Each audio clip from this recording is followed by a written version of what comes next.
দখলদার ইসরায়েলের প্রধানমন্ত্রী বেঞ্জামিন নেতানিয়াহু প্রেসিডেন্ট ডোনাল্ড ট্রাম্পকে ইরানের বিরুদ্ধে যুদ্ধে জড়িয়েছেন বলে মন্তব্য করেছেন সাবেক ভাইস প্রেসিডেন্ট কামালা হ্যারিস।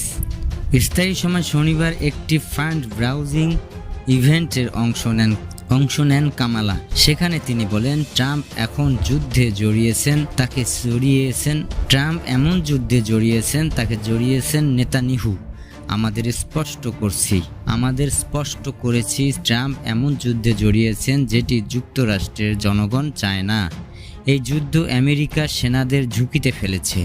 এখন পর্যন্ত কামালা হ্যারিসের এই মন্তব্যের সরাসরি কোনো জবাব দেননি প্রেসিডেন্ট ট্রাম্প।